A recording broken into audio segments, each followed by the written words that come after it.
J'avais fait la dernière chez lui il y a 2 ans et demi, donc on avait trouvé que c'était le bon moment pour refaire une deuxième exposition. Donc ça s'est présenté comme ça, c'est des expositions qui se préparent un peu à l'avance parce qu'il a un bel espace. Donc il m'a dit c'est une expo que tu vas travailler 1 an à l'avance, ce qui n'avait pas été le cas la première fois parce qu'il m'avait prévenu plutôt moins de 6 mois à l'avance en disant en fait on va montrer tes tableaux en janvier. Là il m'a prévenu facilement 1 an à l'avance en disant voilà c'est ta deuxième exposition, fais un truc resserré quoi. Fais l'expo que tu as envie de faire, tu as 1 an pour y penser. Du coup pour moi c'était un peu plus compliqué bien sûr, mais aussi avec une liberté beaucoup plus grande. Je pouvais vraiment essayer de maîtriser l'exposition de A à Z, ce qui était, t'imagines bien, un vrai challenge pour moi, parce que j'ai pas eu souvent l'occasion de faire ça. Pas dans un si bel espace, c'est grand.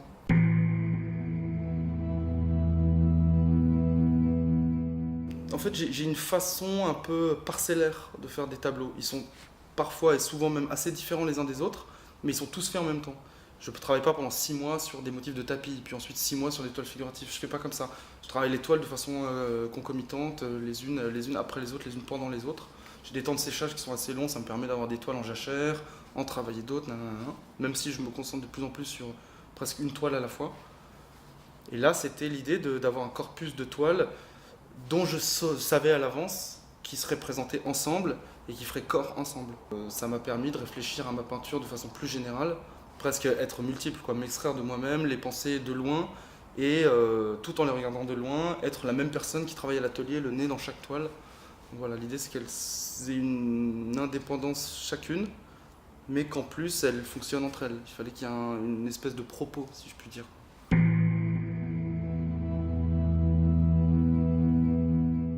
Le fait qu'elle soit indépendante, c'est que j'aime bien qu'une toile puisse avoir sa vie propre lorsqu'elle est même isolée des autres.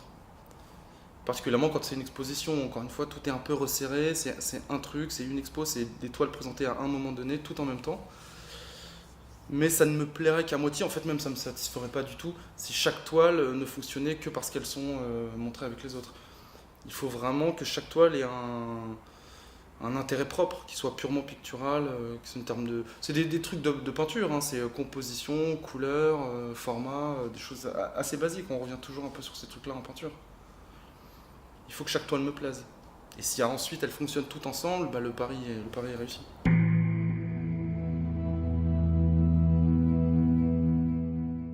Il y avait une chose que je savais déjà il y a 1 an facilement, c'est que je voulais peindre l'entièreté, toute la surface du sol de la galerie. Ça m'était assez cher parce que moi qui ai souvent peint des motifs ou des figures qui ont attrait au décoratif, des tapis mais que je présente au mur, ou des parquets que je peins au sol et qu'ensuite je présente au mur, ou l'inverse, des motifs de papier peint qui sont ensuite présentés au sol. Je m'étais dit, si je peins tout le sol, même si c'était très intuitif au début, ça s'est développé comme ça, si je peins tout le sol de la galerie, ça fait le lien en fait entre le sol et les murs. Et c'est tellement présent comme pièce que je pense que ça annule la différence formelle qu'il y a entre les tableaux de l'exposition.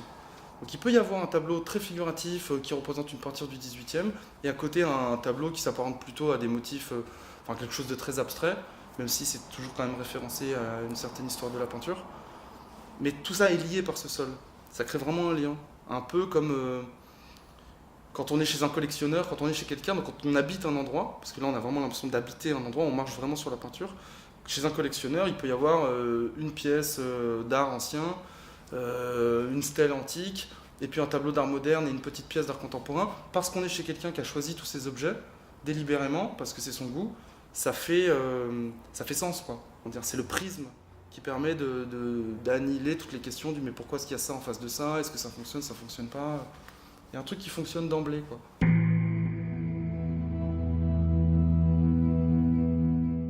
La première idée que j'avais eue, c'était le sol seulement.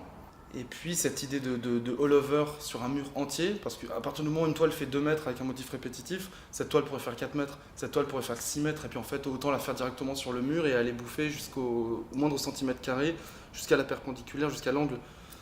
Et du coup, je me suis dit, bon bah très bien, peindre un sol, l'idée, elle me séduisait assez, j'avais vraiment envie de le faire, que les gens marchent sur la peinture littéralement.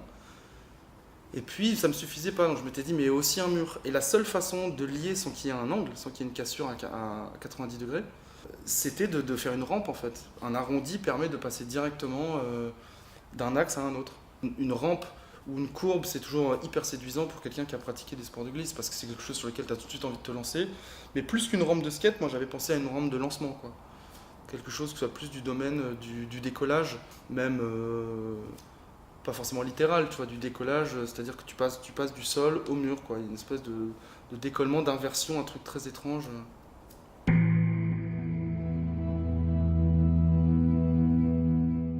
J'ai peint chaque petite plaque de lino que j'ai associées les unes avec les autres. Elles sont peintes à la main avec un système de transfert qui s'apparente un peu à du monotype, qui est le même système avec lequel... En fait, j'ai utilisé les choses que je savais faire, quoi. Je me suis pas lancé dans du print, des trucs comme ça, j'ai pas fait faire par quelqu'un. Parce que si c'était pas fait à la main, je pense que ce serait très différent. Il n'y a pas deux plaques qui soient similaires, elles sont toutes différentes. Donc il y a un truc de répétition comme ça et de différence dans la même pièce. Mais il fallait que ce soit moi qui le fasse. Et du coup, en le faisant, c'était quand même assez laborieux, t'imagines bien, parce qu'il y a pas loin de 140 mètres carrés à peindre par plaque de 30,5 par 30,5, un truc un peu l'enfer, quoi. J'ai l'impression de jamais m'en sortir. Mais du coup, il y a ce truc très méditatif du travail qui est du domaine de l'artisanat ou des trucs répétitifs. Tu t'évades assez vite, tu penses à autre chose, tu penses à ce que tu fais pendant que tu es en train de le faire, mais tu peux aussi aller très très vite. La temporalité est annihilée. Il y a un truc intéressant quand même dans ces phases-là de travail. Et je me suis dit qu'en effet, il y avait plein de choses à développer avec ça, quoi. Mélanger des motifs au sol, travailler avec cette rampe, mais faire autre chose, complexifier les motifs. Le fait d'avoir bossé sur du lino, ça m'a fait. Je me suis dit qu'en fait, c'était aussi un support qu'on utilisait pour faire de la gravure. Pourquoi pas graver les plaques avant de peindre dessus, parce que ça ferait réapparaître le motif une fois qu'elles sont ancrées. Le motif apparaît encore plus, le motif gravé, donc avoir un dessin dans le dessin. Enfin, j'ai l'impression que les possibilités sont infinies avec ça. En fait, tu changes complètement d'axe. Donc, comme le paradigme est très différent, bah voilà, ça ouvre plein de nouvelles possibilités.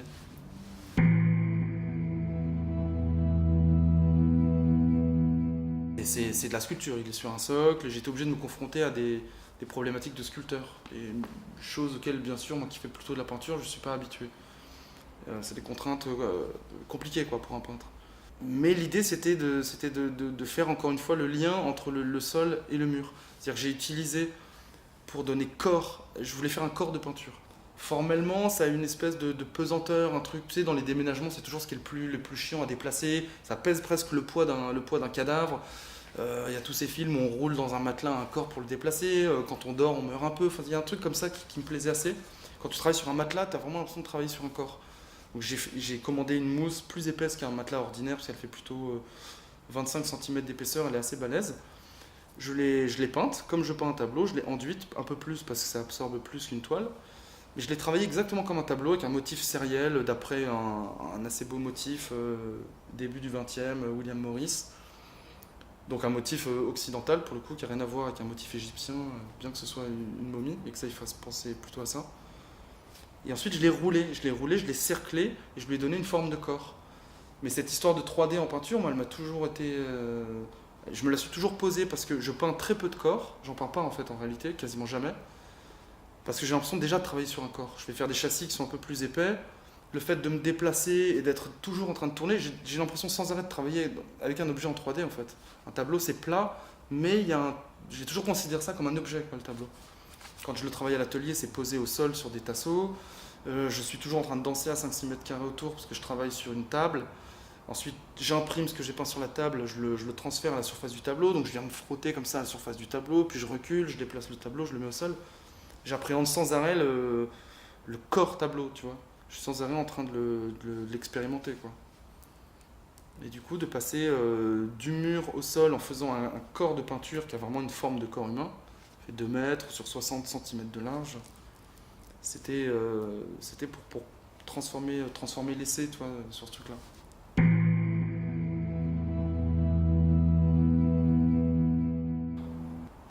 Ouais, j'aimerais bien, je crois que j'aimerais bien.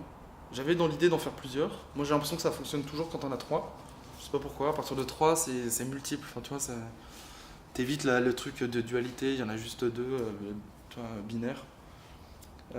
Mais j'ai commencé à en travailler d'autres et en fait, elles étaient assez rapidement une pâle copie de la première, qui était chargée comme l'est toujours un prototype par rapport à l'objet fini. Un prototype est intéressant dans ce sens-là, il y a des erreurs, tu vois. Et ça se sent, il y a plein d'erreurs. Et je trouvais que l'objet était plus chargé. J'avais besoin que cet objet soit un peu chargé, comme un fétiche un peu, tu vois.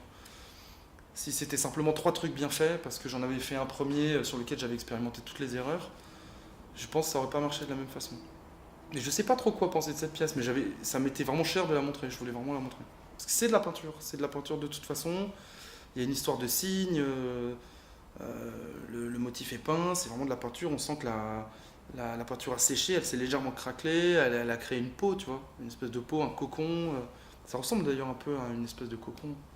C'est entre la momie et le cocon, où la chrysalide devient un truc bizarre.